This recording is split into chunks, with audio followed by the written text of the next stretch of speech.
Number, colour, symbol. Colour blue, number 6 number 6 dash. Number 6 dash colour blue. False ಕೊಡ್ತೀನಿ, colour ಹೇಳು. Red. Red correct.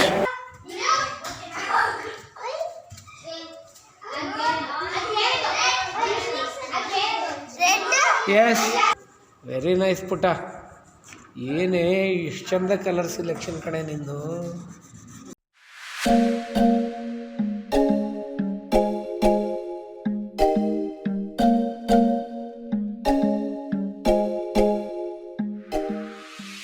ಸಂಜೆಯ ವಿದ್ಯೆ ಕಣ್ಣಿಗೆ ಬಟ್ಟೆ ಕಟ್ಕೊಂಡು ಹೇಳೋದು ನನ್ನ ಶಿಕ್ಷಣದ ಒಂದು ಭಾಗ ಆದರೆ 75% ಈ ಭಾಗವೇ ಇರ್ತದೆ, ಅಂದರೆ ವ್ಯಕ್ತಿತ್ವ ನಿರ್ಮಾಣ. ಇವತ್ತು ಶಿಕ್ಷಣದ ಬಗ್ಗೆ ನೀವೇನು ಹೇಳ್ತಿದ್ದೀರಿ? 3 ಸ್ತರಗಳು: ಕಲಿತವನು, ಮಧ್ಯಮ ಕಲಿಕೆಯುಳ್ಳವನು, ಕಲೀಲಿಕ್ಕೆ ಆಗದೇ ಇರೋವನು ಅಂತ. ಅದ್ರ ಹಿಂದಿರೋ ಸಮಸ್ಯೆ ಇದೆ. ಮತ್ತು ಪೇರೆಂಟ್ಸ್ ಬಗ್ಗೆ ನೀವು ಹೇಳಿದ್ರಿ, ಆಸೆ ಇದೆ ಅಂತ. ಆಸೆ ಇಲ್ಲ ಸ್ವಾಮಿ, ಈಗ ಆತಂಕ ಆಗಿಬಿಟ್ಟಿದೆ. ಎಷ್ಟರ ಮಟ್ಟಿನ ಬದಲಾವಣೆ ಆಗ್ತಾ ಇದೆ ಅಂದರೆ, ಕಲಿಕೆ ಅಷ್ಟೇ ಅಲ್ಲ, ಜೀವನದಲ್ಲಿ ಅವರ ವರ್ತನೆಗಳು, ಬಿಹೇವಿಯರ್ ಚೇಂಜಸ್ ಆಗಿದೆ. ಒಂದು ಸಲ ಬಂದಿರೋ ಮಗು 4 ಗಂಟೆ ಬೆಳಗ್ಗೆ ಕರೆದ್ರೂ ಬರ್ತದೆ. ನೀವು ಎಬ್ಸಿ ಮನೆಯಲ್ಲಿ, ನಾನು ಹೋದಲ್ಲೆಲ್ಲ ಹೇಳ್ತಿರ್ತೀನಿ, ಈ ನ್ಯೂಸ್ ನೋಟೌಟ್ ಅನ್ನೋದು ಎಲ್ಲೋ ಒಂದು ಮೂಲೆಯಲ್ಲಿ ಕೂತ್ಕೊಂಡು ಇಡೀ ಕರ್ನಾಟಕವನ್ನು ರೂಲ್ ಮಾಡೋ ಮಟ್ಟಕ್ಕೆ ಬೆಳೀತದೆ ಅಂತ. ಈಗ ಎಲ್ರಿಗೂ ಪರಿಚಯ ಆಗ್ತಿದೆ, ಜನ ಅದನ್ನು ಗಮನಿಸ್ತಿದ್ದಾರೆ. ಒಂದು ದಿವಸ ಅದು ರೂಲು ಮಾಡ್ತದೆ, ಆ ದಿನವೂ ಹತ್ರ ಬರ್ತದೆ.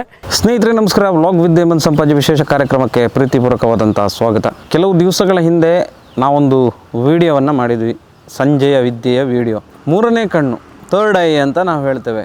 ಮಕ್ಕಳಿಗೆ ಎಷ್ಟು ಪ್ರಯೋಜನ ಆಗ್ತದೆ ಅನ್ನೋದನ್ನು ನಾವು ಅದರಲ್ಲಿ ವಿವರಣೆಯನ್ನು ಸಂಪೂರ್ಣವಾಗಿ ನೀಡಿದ್ವಿ. ಅನೇಕ ಮಂದಿ ಅದನ್ನು ಅಪ್ಕೊಂಡು ಆ ವಿದ್ಯೆಯನ್ನು ಕಲಿತು ಅವರ ಮಕ್ಕಳಲ್ಲಿ ಬೆಳವಣಿಗೆಯನ್ನು ಕಂಡಿದ್ದಾರೆ. ಬರೀ ರಿಸಲ್ಟ್ ನಮ್ಮ ಜೊತೆ ಇದೆ. ಆ ರಿಸಲ್ಟು ಎಷ್ಟರ ಮಟ್ಟಿಗೆ ಎಫೆಕ್ಟ್ ಆಯಿತು ಅಂತ ಹೇಳಿದ್ರೆ, ಜನಗಳೆಲ್ಲ ಮತ್ತು ಅಂದರೆ ಪೋಷಕರು, ಮುಖ್ಯವಾಗಿ ಪೋಷಕರಿಗೆ ಇಲ್ಲಿ ಆಗಿರುವಂಥ ವಿಚಾರ ಏನಂತ ಹೇಳಿದ್ರೆ, ಇಷ್ಟೊಂದು ಪರಿವರ್ತನೆ ನಮ್ಮ ಮಕ್ಕಳಲ್ಲಿ ಬದಲಾವಣೆ ಆಗಲಿಕ್ಕೆ ಸಾಧ್ಯನಾ? ಪರಿಣಾಮಕಾರಿಯಾಗಿ ಯಾರೆಲ್ಲ ಅಳವಡಿಸ್ಕೊಂಡಿದ್ದಾರೆ ಅವರು ಕಂಡಂತಹ ಬೆಳವಣಿಗೆಯೇ ನಮಗೆ ಪ್ರತ್ಯಕ್ಷವಾಗಿರುವಂತಹ ಸಾಕ್ಷಿಗಳಿದ್ದಾವೆ. ಸ್ವತಃ ನಾನೂ ಕೂಡ ಕಂಡುಕೊಂಡು ನಿಮ್ಮ ಎದುರು ಈ ಒಂದು ಎಕ್ಸಾಂಪಲನ್ನು ಕೊಡಲಿಕ್ಕೆ ಸಿದ್ಧವಾಗಿ ಬಂದಿದ್ದೀನಿ. ಗಿರೀಶ್ ಅವರು ಬೆಂಗಳೂರಿಂದ ಬಂದಿದ್ದಾರೆ. ಲಾಸ್ಟ್ ಕೆಲವೊಂದಷ್ಟು ವರ್ಷಗಳಿಂದ ಸುಳ್ಯ ಭಾಗದಲ್ಲಿ ಪರಿಣಾಮಕಾರಿಯಾಗಿ ಅತ್ಯಂತ ಈ ತಾಲೂಕಿನ ವಿದ್ಯಾರ್ಥಿಗಳಿಗೆ ಎಕ್ಸಾಮ್ಸಲ್ಲಿ ಹೆಚ್ಚಿನ ಮಾರ್ಕನ್ನು ತೆಗೆದುಕೊಳ್ಳಲಿಕ್ಕೆ ಸಹಕಾರಿಯಾಗುವಂಥ ಈ ಸಂಜೆಯ ವಿದ್ಯೆಯನ್ನು ಕಲಿಸ್ಕೊಡ್ತಾ ಇದ್ದಾರೆ. ನಾನು ಮುಖ್ಯವಾಗಿ ಹೇಳ್ತೇನೆ, ಅಕಾಡೆಮಿಕ್ ಇಯರ್ ನೆಕ್ಸ್ಟ್ ಇಯರಿಂದ ಸ್ಟಾರ್ಟ್ ಆಗುತ್ತೆ. ಈಗ ರಜೆ ಇದೆ, ಬೇಸಿಗೆ ಶಿಬಿರ ಅಂತ ನಾವು ಮಕ್ಕಳನ್ನು ಎಲ್ಲ ಕಡೆ ಎಂಗೇಜ್ ಮಾಡಿರ್ತೀವಿ. ಆದರೆ ನಮ್ಮ ಮಕ್ಕಳು ಹುಷಾರಾಗಬೇಕು ಅಂತಲೇ ನಮ್ಮ ಚಿಂತನೆ ಇರುವಂಥದ್ದು. ಅವರು ಓದಬೇಕು, ಒಳ್ಳೆ ಮಾರ್ಕ್ ತೆಗಿಬೇಕು, ಇದ್ರ ಬಗ್ಗೆನೇ ನಾವು ಗಮನ ಹರಿಸ್ತೀವಿ. ಹಾಗೆಯೇ ಈ ಶಿಬಿರಕ್ಕೆ ನೀವು ಹಾಕೋದ್ರಿಂದ ನಿಮ್ಮ ಮಕ್ಕಳು 100% ಅತ್ಯುತ್ತಮವಾಗಿ ಮಾರ್ಕನ್ನು ತೆಗಿಲಿಕ್ಕೆ ಸಾಧ್ಯ ಆಗುತ್ತೆ. ಕಾನ್ಸಂಟ್ರೇಷನನ್ನು ಮಾಡ್ತಾರೆ, ಅವರ ಮೆಮೊರಿ ಪವರ್ ತುಂಬಾ ಚೆನ್ನಾಗಿ ವೃದ್ಧಿಯಾಗುತ್ತೆ. ಈ ಒಂದು ಎಕ್ಸಾಂಪಲನ್ನು ಇಟ್ಟುಕೊಂಡು ನಾನು ಕೂಡ ಎಕ್ಸಾಂಪಲನ್ನು ಅನುಭವಿಸಿಕೊಂಡು ನಿಮ್ಮ ಎದುರು ಈ ಒಂದು ಪ್ರೆಸೆಂಟೇಷನನ್ನು ಕೊಡಲಿಕ್ಕೆ ಬಂದಿದ್ದೀನಿ. ಇವತ್ತು ನಾನು ಗಿರೀಶ್ ಅವರನ್ನು ಸ್ವಾಗತ ಮಾಡ್ತಾ ಇದ್ದೀನಿ. ಸರ್ ನಮಸ್ತೆ. ಕಾರ್ಯಕ್ರಮಕ್ಕೆ ಸರ್ ನಮಸ್ತೆ. ಹೇಗಿದ್ದೀರಿ sir? Super. After long time ರಾಜ್ಯದ ಬೇರೆ ಬೇರೆ ಕಡೆಗೆ ಮಕ್ಕಳೊಟ್ಟಿಗಿದ್ರೆ ಆ ಜೀವನದ ಆನಂದವೇ ಬೇರೆ. ಎಲ್ಲ ಕಡೆ ಖುಷಿಯಾಗಿದ್ದೀನಿ. ಓಕೆ, ಲಾಸ್ಟ್ ವಿಡಿಯೋಗೆ ರೆಸ್ಪಾನ್ಸ್ ಆಗಿತ್ತು ಸರ್? ಕಳೆದ ವಿಡಿಯೋಗೆ ಪ್ರತಿ ದಿವಸ ಕನಿಷ್ಠ 30 ಕಾಲ್ಗಳು ಬರ್ತಿತ್ತು. ಅದು ಬರ್ಲಿಕ್ಕೆ ಶುರು ಮಾಡಿ ಸುಮಾರು ಒಂದು ಕಾಲು ತಿಂಗಳವರೆಗೆ ಆ ಥರ ಬಂದಿದೆ.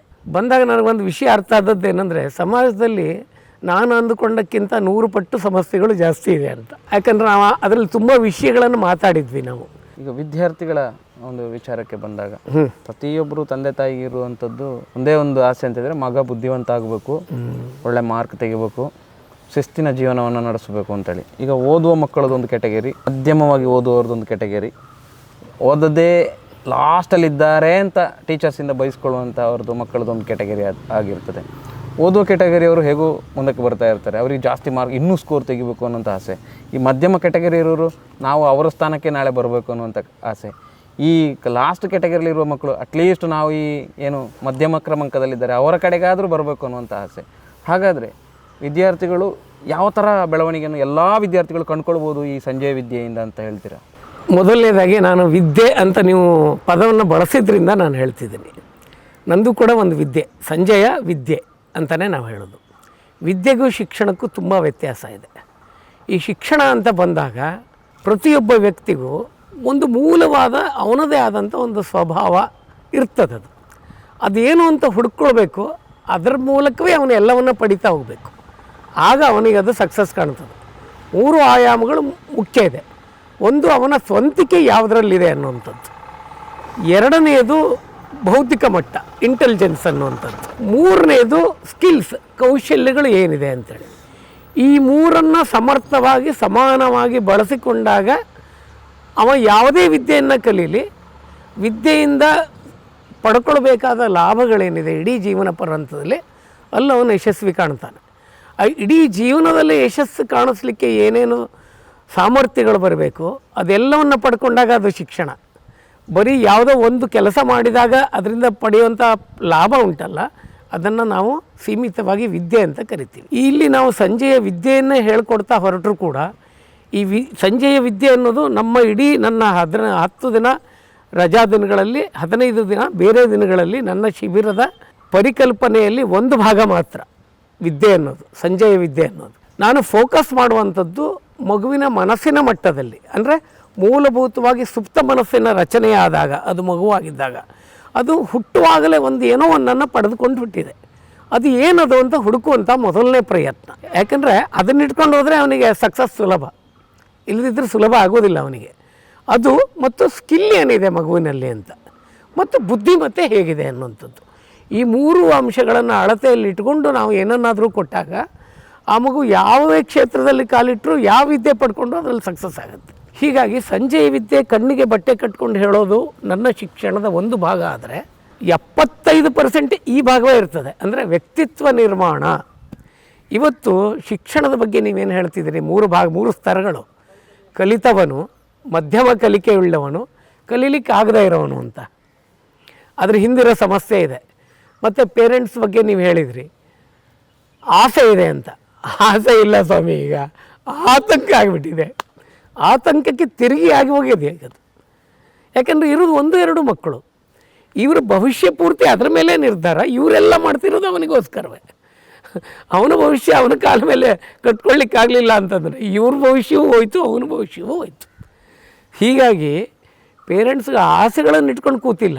ದುಡ್ಡಿದೆ ಅವ್ರ ಹತ್ರ, ಆಸೆಗಳನ್ನು ಪೂರೈಸಲಿಕ್ಕೆ ಬೇರೆ ಬೇರೆ ಇದೆ, ಅದೆಲ್ಲ ಪೂರೈಸ್ತಾರೆ. ಇದು ಆಸೆಯಿಂದ ಪೂರೈಸ್ಕೊಳ್ಳಿಕ್ಕೆ ಆಗದೇನೆ ಆತಂಕಕ್ಕೆ ಒಳಗಾಗಿದ್ದಾರೆ ಇವತ್ತು. ಅದು ಮೆಕಾಲೆ ಶಿಕ್ಷಣದ ದುರಂತ. ಅದು ಅಂದರೆ ಆ ಬೋಧನಾ ಕಲಿಕಾ ಕ್ರಮ ಇದೆಯಲ್ಲ, ಮಗುವಿನ ಅಂತಃಸತ್ವವನ್ನು ಗುರುತಿಸುವಂತಹ, ಅದಕ್ಕೆ ಪ್ರಖರತೆಯನ್ನು ಕೊಡುವಂತಹ, ತೀಕ್ಷ್ಣ ಆಗಿ ಅದನ್ನು ಬೆಳೆಸುವಂತಹ, ಗುಣಮಟ್ಟವನ್ನು ಹೆಚ್ಚಿಸಿ ಎಲ್ಲದರಲ್ಲೂ ಯಶಸ್ವಿ ಆಗಲಿಕ್ಕೆ ಅವನನ್ನು ಮಾಡುವಂಥದ್ದಕ್ಕೆ ಅದಕ್ಕೆ ಸಾಧ್ಯ ಆಗ್ತಾ ಇಲ್ಲ. ಇಡೀ ಶಿಕ್ಷಣ ಕ್ಷೇತ್ರದ ಸಮಸ್ಯೆ ಇದು. ಶಿಕ್ಷಕರಿಗೂ ಇದೇ ಸಮಸ್ಯೆ, ಪೇರೆಂಟ್ಸಿಗೂ ಇದೇ ಸಮಸ್ಯೆ, ಶಿಕ್ಷಣ ಸಂಸ್ಥೆಗಳನ್ನು ನಡೆಸ್ತಾ ಇರೋರಿಗೂ ಇದೇ ಸಮಸ್ಯೆ ಇದೆ. ಎಲ್ಲರೂ ಆತಂಕಕ್ಕೆ ಒಳಗಾಗಿಬಿಟ್ಟಿದ್ದಾರೆ. ಹೀಗಾಗಿ ಇದನ್ನು ನಾನು ಸ್ವಲ್ಪ ಸೂಕ್ಷ್ಮವಾಗಿ ಹೇಳಿದ್ದೀನಿ ಇಷ್ಟೇ. ಸರ್ವಾಂಗೀಣ ವಿಕಾಸವೇ ಶಿಕ್ಷಣ. ಬದುಕಿಗೆ ಬೇಕಾಗಿರೋದು ಅಲ್ಟಿಮೇಟ್ ಅದೇ ಅಲ್ಟಿಮೇಟ್ ಆಗಬೇಕಾಗಿರೋದು.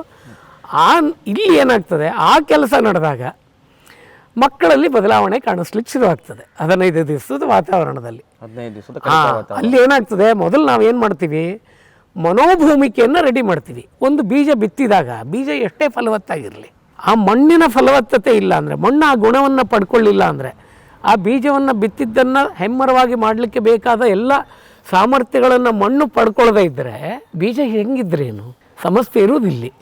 ಸೊ ಹಾಗೆ ಇಡೀ ನನ್ನ ವ್ಯಕ್ತಿತ್ವ ನನ್ನ ಮನಸ್ಸಿನ ಮೇಲೆ ನಿಂತಿದೆ. ಎಲ್ಲವೂ ನನ್ನ ಮೆದುಳು ಏನನ್ನು ಪಡ್ಕೊಳ್ತಾ ಹೋಗ್ತದೋ ಅದನ್ನು ಫ್ರಂಟಲ್ಲಿ ಹೋಗಿ ಎಕ್ಸಿಕ್ಯೂಟ್ ಮಾಡ್ತಾ ಹೋಗ್ತದೆ. ಹೋದ್ಸಲ ಹೇಳಿದ್ದೆ ನಾನು ಇದನ್ನು. ಅದಕ್ಕೆ ಈಗ ನಮ್ಮಲ್ಲಿ ಸಾಕಷ್ಟು ವಿದ್ಯಾರ್ಥಿಗಳು ಅದನ್ನು ಪ್ರೂವ್ ಮಾಡ್ತಾ ಇದ್ದಾರೆ. ಅದು ವಿಸ್ಮಯಕಾರಿ ಸಂಗತಿಗಳು. ಹೊರಗೆ ಕೇಳೋರಿಗೆ ಒಂಥರ ಮಿರಾಕಲ್ಸ್ ಅನ್ನುವಂಥದ್ದು ಕೆಲವು ಮಕ್ಕಳಲ್ಲಿ, ಅಂದರೆ ಯಾರು ನಿರಂತರ ಪ್ರಾಕ್ಟೀಸ್ ಮಾಡಿದಾರೋ. ಒತ್ತಿ ಹೇಳ್ತೀನಿ, ನಿರಂತರತೆ ಬಹಳ ಮುಖ್ಯ ಯಾವುದೇ ಒಂದು ವಿಷಯಕ್ಕೆ. ನಿರಂತರವಾಗಿ 1 ತಿಂಗಳು 2 ತಿಂಗಳು ಯಾರು ಪ್ರಾಕ್ಟೀಸ್ ಮಾಡಿದ್ರೆ ಅವರಲ್ಲಿ ಈ ಫ್ರಂಟಲ್ ಲೋಬ್ ಬಲಯುತ ಆಗ್ತಾ ಎಷ್ಟು ಮಟ್ಟಿನ ಬದಲಾವಣೆ ಆಗ್ತಾ ಇದೆ ಅಂದರೆ, ಕಲಿಕೆ ಅಷ್ಟೇ ಅಲ್ಲ, ಜೀವನದಲ್ಲಿ ಅವರ ವರ್ತನೆಗಳು, ಬಿಹೇವಿಯರ್ ಚೇಂಜಸ್ ಆಗಿದೆ. Understanding of the life, perception change ಆಗಿದೆ. ನಾನು ಅವತ್ತು ಹೇಳಿದಾಗೆ ಏನೇ ಮಾಡಬೇಕಾದ್ರೆ ಅವ್ರಿಗೆ ಕ್ಲಾರಿಟಿ, ಡಿಸಿಷನ್ ಮೇಕಿಂಗ್, ಇದೆರಡು ಬಹಳ ಮುಖ್ಯ ಆಗ್ತದೆ. ಆ ಮನೋಭೂಮಿಕೆಯನ್ನು ಸಿದ್ಧ ಮಾಡೋ ಕೆಲಸ ನಾವು ಮಾಡ್ತಾ ಇದ್ದೀವಿ ಇಲ್ಲಿ. ಅಂದರೆ ಸುಪ್ತ ಮನಸ್ಸು ಮೂಲ ಹುಟ್ಟುವಾಗ ಯಾವ ದೈವಿಕ ಸ್ಥಿತಿಯಲ್ಲಿತ್ತೋ, ಡಿವೈನ್ ಆಗಿತ್ತೋ, ಅದರ ಮೂಲ ಸ್ಥಿತಿಗೆ ಕರ್ಕೊಂಡೋಗಿ ಅಲ್ಲಿ ನಾವು ಏನನ್ನು ಅದಕ್ಕೆ ಪುನಃ ಪುನಃ ರಿಪಿಟೇಷನ್ ಮಾಡಿ ಮಾಡಿ ಮಾಡಿ ಕೆಲವು ಅಭ್ಯಾಸಗಳನ್ನು ಕಲ್ಟ್ ಮಾಡಿದಾಗ ಅದು ಕಲ್ಚರ್ ಆಗ್ತದೆ. ಯಾವುದನ್ನು ನೀವು ಕಲ್ಟ್ ಮಾಡಿದ್ರಿ ಅನ್ನೋದೇ ಇಂಪಾರ್ಟೆಂಟ್. ಇಲ್ಲಿ ಹರಳುಗಟ್ಟಬೇಕಾದ್ರೆ ಪದೇ ಪದೇ ರಿಪಿಟೇಷನ್ ಆಗಬೇಕು. ಆ ರಿಪಿಟೇಷನ್ ಯಾವುದಾಯಿತು ಅನ್ನೋದಾದಾಗ ಆ ಸಾಮರ್ಥ್ಯಗಳು ಮಕ್ಕಳಲ್ಲಿ ಪ್ರಕಟ ಆಗ್ಲಿಕ್ಕೆ ಶುರುವಾಗ್ತದೆ. ಸೊ ಈಗ ನೀವು ಹೇಳ್ತಿದ್ದೀರಲ್ಲ, ಮೆಮೊರಿ, ಫೋಕಸ್ಸು, ಕಾನ್ಸಂಟ್ರೇಷನ್ನು, ಇವೆಲ್ಲ ಸಂಗತಿಗಳೇ ಅಲ್ಲ. ಇದು ಯಾವುದು ದೊಡ್ಡ ಸಂಗತಿಗಳಲ್ಲ. ಅದನ್ನು ಮೀರಿದ ವಿಶೇಷ ಸಾಮರ್ಥ್ಯ ಪ್ರತಿ ಮಗುವಿನಲ್ಲಿದೆ. ಅದನ್ನೊಂದು ವ್ಯವಸ್ಥಿತವಾಗಿ ಅದಕ್ಕೆ ಒಂದು ಮನೋಭಿಮುಖೆ ನಾವು ಸಿದ್ಧ ಮಾಡಬೇಕು. ಸಂಜಯ ವಿದ್ಯೆ ಶಿಕ್ಷಣ ಕೊಡುವಾಗ ನಾನು ಈ ಶಿಬಿರದಲ್ಲಿ ಮೊದಲು ನಾನು ಮಾಡೋದು ಆ ಮನೋಭೂಮಿಕೆ. ನೀವೇನಾದ್ರು ಚತುರ್ಮುಖ ಬ್ರಹ್ಮ ಅಂತ ನಾವು ಕರೀತಾರೆ, ನನ್ನ ವ್ಯಾಖ್ಯಾನ ಹೀಗಿದೆ. ಬ್ರಹ್ಮ ಭಾಗ ಅಂದರೆ ಇದೆ, ಇದನ್ನು ನಾವು ಬ್ರಹ್ಮ ಸೂಕ್ಷ್ಮ, ಬ್ರಹ್ಮರಂಧ್ರ ಅಂತ ಕರಿತೀವಿ. ಅಂದರೆ ಮಧ್ಯಮೆದುಳಿನ ಭಾಗ, ಎಲ್ಲ ಸೃಷ್ಟಿಯಾಗೋದು ಇಲ್ಲಿಂದ ಅಂತ. ಈ ಭಾಗ ಆಡಿಯೋ ಶ್ರವಣದಲ್ಲಿ ಬಂದದ್ದನ್ನೆಲ್ಲ ರಿಸೀವ್ ಮಾಡುತ್ತೆ. ಅದಕ್ಕೆ ಕಿವಿ ಇಲ್ಲಿ ಕೊಟ್ಟಿರೋದು. ದೃಶ್ಯ ರೂಪದಲ್ಲಿ ಕಣ್ಣಿನಿಂದ ಏನು ನೋಡ್ತೀವಿ ಅದೆಲ್ಲ ಕೂತ್ಕೊಳ್ಳೋದು, ವಿಜುವಲೈಸ್ ಮೆಮೊರಿ, ಅದು ಇಲ್ಲಿ ಕೂತ್ಕೊಳ್ತದೆ ಬ್ಯಾಕ್ಲೋಬಲ್ಲಿ. ಈ ಎಲ್ಲವೂ ಒಂದನ್ನು ಮಗು ದೃಶ್ಯ ಮಾಧ್ಯಮದಲ್ಲಿ, ಶ್ರವಣ ಮಾಧ್ಯಮದಲ್ಲಿ ಮತ್ತು ಕೈನಸ್ಥೆಟಿಕ್ ಮೆಮೊರಿ ಅಂತೀವಿ, ಅಂದರೆ ಮಾಡಿ ಕಲಿಯುವಂಥದ್ದು ಅಂತ. ಈ ಮೂರು ರೀತಿಯಲ್ಲಿ ರಿಸೀವ್ ಮಾಡಿದಾಗ ಅದನ್ನೆಲ್ಲ ಇಟ್ಕೊಂಡು ಅದ್ರ ಜೊತೆ ಯಾವ ಭಾವನೆ ಇದೆಯೋ, ಎಮೋಷನ್ನು, ಅದನ್ನು ರಿಸೀವ್ ಮಾಡಿರ್ತದೆ. ಇದೆಲ್ಲದರ ಮೇಲೆ ಮನಸ್ಸಿನ ನಿರ್ಮಾಣ ಆಗ್ತದೆ, ಪ್ರೋಗ್ರಾಮಿಂಗ್ ಆಗ್ತದೆ. ಮನಸ್ಸು ಸಾಫ್ಟ್ವೇರು, ಬ್ರೈನು ಹಾರ್ಡ್ವೇರು. ಅದು ಮನಸ್ಸಿನಲ್ಲಿ ಆದ ಸಾಫ್ಟ್ವೇರನ್ನು, ಕೋಡಿಂಗನ್ನು ಇಟ್ಕೊಂಡು ಬ್ರೈನನ್ನು ಹಾರ್ಡ್ವೇರು ಎಕ್ಸಿಕ್ಯೂಷನ್ ಹೇಗೆ ಮಾಡಬೇಕು, ಅಂದರೆ ಕ್ರಿಯೆಗೆ ಪ್ರತಿಕ್ರಿಯೆ ಹೇಗೆ ಕೊಡಬೇಕು, ಯಾವ ಥರ ಚಿಂತನೆ ಮಾಡಬೇಕು, ಏನು ಆಲೋಚನೆಯನ್ನು ಹುಟ್ಟಾಕಬೇಕು, ಆ ಬ್ರೈನ್ ಅದನ್ನು ಪ್ರೋಗ್ರಾಮ್ ಮಾಡ್ತದೆ. ವ್ಯಕ್ತಿ ಮನಸ್ಸಿನ ಗುಲಾಮ. ನಿಜ ಹೇಳ್ಬೇಕಂದ್ರೆ ಅವನ ಕೈಯಲ್ಲಿ ಎಂಥದ್ದೂ ಇಲ್ಲ, ಇರೋದೆಲ್ಲ ಅವನ ಮನಸ್ಸಿನಲ್ಲಿ.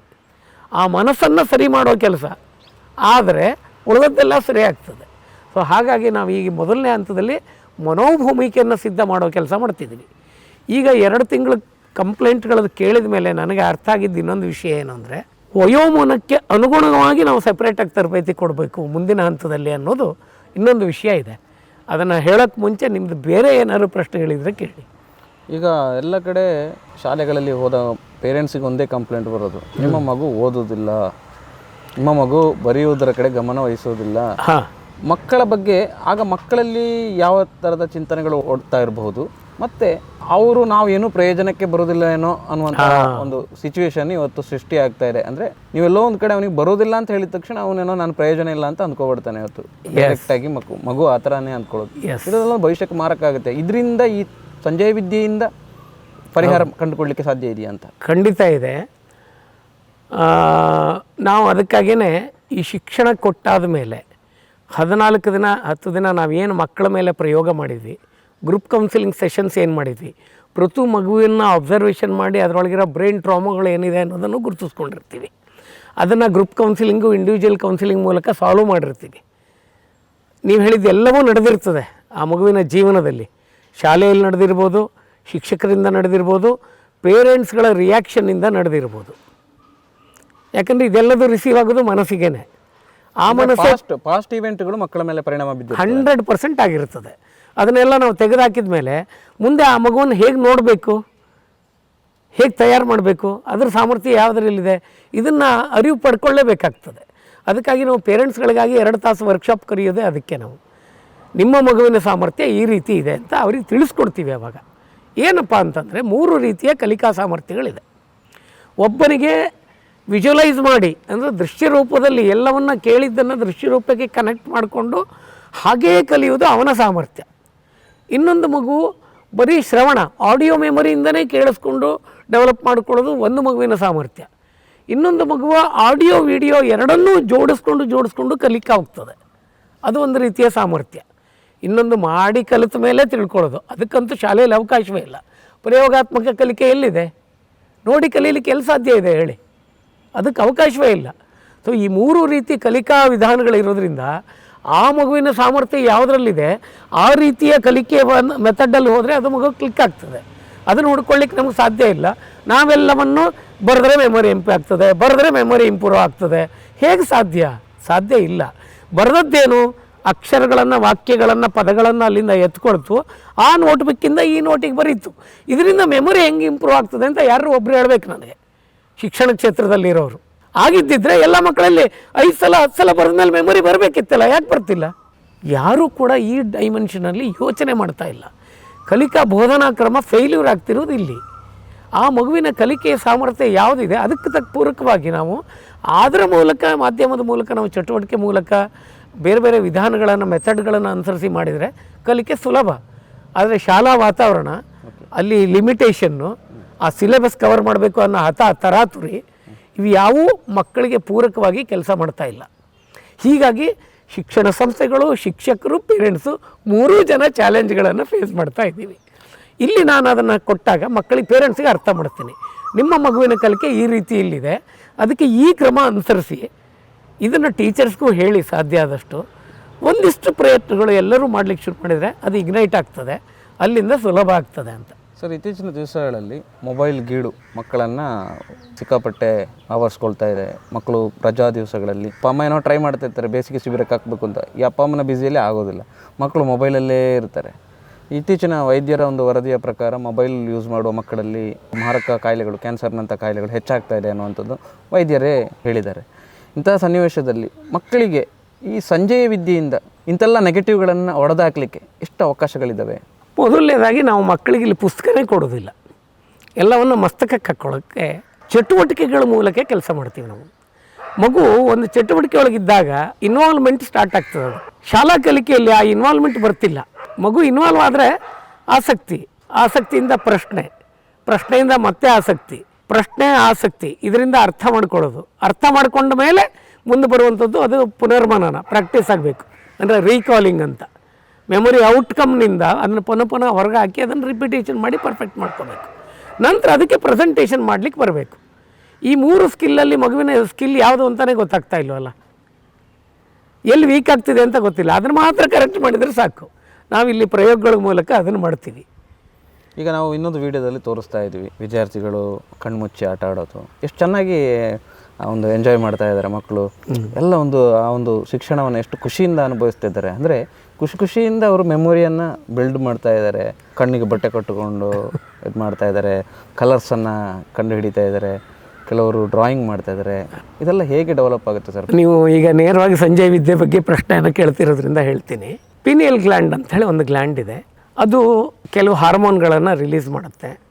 ಸೆರೋಟೋನಿನ್ ಮತ್ತು ಮೆಲಟೋನಿನ್ ಅನ್ನುವಂಥದ್ದು 2 ಪ್ರಮುಖವಾದದ್ದು. ಸೆರೋಟೋನಿನ್ನು ನಿಮ್ಮ ನಿದ್ರೆಯ ಸೈಕಲ್ಗಳನ್ನು ಫಿಕ್ಸ್ ಮಾಡುವಂಥದ್ದು. ಯಾವ ಮನುಷ್ಯ ನಿದ್ದೆಯನ್ನು ಚೆನ್ನಾಗಿ ಮಾಡಿ ಹೇಳ್ತಾನೋ, ಅಂದರೆ ನಿದ್ರಾ ಸಮಯದಲ್ಲಿ ಸುಪ್ತಾವಸ್ಥೆ ಸ್ಥಿತಿಗೆ ಹೋಗ್ತಾನೋ, ಆಗ ಮೆದುಳು ವಿಕಸಿತ ಆಗ್ತದೆ. ಅದು ಮೂಲ ಮಂತ್ರ ಇಲ್ಲಿ. ಅದಕ್ಕೆ ನಾವಿಲ್ಲಿ ಯೋಗ ನಿದ್ರೆ ಅಂತ ಒಂದು ಕೊಡ್ತೀವಿ. ಅದು ಕೊಟ್ಟಾಗ 4 ತಾಸು 6 ತಾಸಿನ ನಿದ್ರೆ 20 ನಿಮಿಷ, ಅರ್ಧ ಗಂಟೆ ಯೋಗ ನಿದ್ರೆಯಲ್ಲಿ ಮಗು ಅದನ್ನು ಪಡ್ಕೊಂಡ್ಬಿಡ್ತದೆ. ಅಲ್ಲಿ ಆ ನಿದ್ರಾ ಸ್ಥಿತಿಗೆ ಹೋದಾಗ ಮಗು ಸುಪ್ತಾವಸ್ಥೆಗೆ ಕನೆಕ್ಟ್ ಆಗ್ತದೆ, ಎಲ್ಲ ವಿಶ್ರಾಂತಿಯನ್ನು ಪಡ್ಕೊಂಡ್ಬಿಡ್ತದೆ ಮೆದುಳು, ಮತ್ತು ಚೈತನ್ಯವನ್ನು ಪಡ್ಕೊಳ್ತದೆ. ಇದು ಒಂದು ಭಾಗ. ಎರಡನೇದು ಇನ್ನೊಂದು ಏನು ಅಂತಂದರೆ, ಇಲ್ಲಿ ನೋಡಿ, ಯಾವುದೇ ಕಲಿಕೆ ಇರಲಿ, ನೀವು ಪ್ರತಿಯೊಂದು ಕೆಲಸವನ್ನು ನೀವು ಯಾವಾಗ ಖುಷಿಯಾಗಿ ಮಾಡ್ತೀರಿ, ಇಷ್ಟಪಟ್ಟು ಮಾಡ್ತೀರಿ, ಅದನ್ನು ಅನುಭವಿಸ್ತಾ ಮಾಡ್ತೀರಿ ಅಂದರೆ ನೀವು ಅಲ್ಲಿ ಅದು ನಿಮಗೆ ದಕ್ಕುತ್ತದೆ ಅಂತ, ಅದು ಒಳ್ಳೆಯ ರಿಸಲ್ಟ್ ಕೊಡ್ತದೆ. ಅದನ್ನೇ ಕೃಷ್ಣ ಭಾಳ ಸಿಂಪಲ್ಲಾಗಿ ಹೇಳಿದ್ದು, ಕರ್ಮಣ್ಯೇವಾಧಿಕಾರಸ್ಥೆ ಮಾಫಲೇಶು ಕದಾಚನ. ನೀನು ಕೆಲಸದ ಮೇಲೆ ಫೋಕಸ್ ಮಾಡು, ರಿಸಲ್ಟ್ ಆಟೋಮೆಟಿಕ್ಲಿ ಅದು ಬರ್ತದೆ, ಬಂದತ್ತೋಗ ಅಂತ. ಅಲ್ಲಿ ಏನಿದೆ ಹೇಳ್ತಿದೆ ಅಂದರೆ, ರಿಸಲ್ಟ್ ಮೇಲೆ ಫೋಕಸ್ ಮಾಡಬೇಡ, ಅಂದರೆ ಮಾರ್ಕ್ಸ್ ಮೇಲೆ ಫೋಕಸ್ ಮಾಡಬೇಡ, ಇನ್ವಾಲ್ವ್ಮೆಂಟ್ ನೋಡ್ಕೊ ಅಂತ. ಇನ್ವಾಲ್ವ್ಮೆಂಟ್ ಆಗಲಿಕ್ಕೆ ಮಗುವಿನ ಮನಸ್ಸು ಆಹ್ಲಾದಕರ ಸ್ಥಿತಿಗೆ ಬರಬೇಕಲ್ಲ. ನಮ್ಮ ವಾತಾವರಣ ಹಾಗೆ ಒದಗಿಸಿದ್ದೀವ? ಈಗ ಪ್ರಶ್ನೆ ಮಾಡ್ಕೋಬೇಕಿಲ್ಲಿ. ನನ್ನ ಶಿಬಿರದಲ್ಲಿ ಆ ವಾತಾವರಣ ಇರ್ತದೆ. ಅದಕ್ಕೆ ಮಕ್ಕಳು ಎಲ್ಲವನ್ನು ಪಟ ಕ್ಯಾಚ್ ಮಾಡ್ಕೊಳ್ತವೆ. ಒಂದು ಸಲ ಬಂದಿರೋ ಮಗು 4 ಗಂಟೆ ಬೆಳಗ್ಗೆ ಕರೆದ್ರೂ ಬರ್ತದೆ. ನೀವು ಎಬ್ಸಿ ಮನೆಯಲ್ಲಿ ಆಗೋದಿಲ್ಲ ನಿಮ್ಮ ಕೈಯಲ್ಲಿ. ನಾನು ಹೇಳಿದ 10 ದಿನ ಶಿಬಿರದಲ್ಲಿ ಕ್ಲಾಸ್ ಬೆಳಗ್ಗೆ 4 ಗಂಟೆಗೆ ಮಾಡೋಣ, ಆದರೂ 3:30 ಬಂದು ಕೂತ್ಕೊಳ್ತಾರೆ ಬೇಕಾದ್ರೆ. ಅಂದರೆ ಅವ್ರಿಗೆ ಎಷ್ಟು ಆ ಮನಸ್ಸಿನ ಅರಳುವಿಕೆ ಆಗಿದೆಯಲ್ಲ, ಆ ಅರಳುವಿಕೆಯಿಂದ ಇದೆಲ್ಲ ಸಾಧ್ಯ ಆಗ್ತದೆ. ಶಿಕ್ಷಣ ಮನಸ್ಸಿನ ಮಗುವನ್ನು ಅರಳಿಸಿ ತುಂಬಿಸಬೇಕಾದ ವಿಷಯ.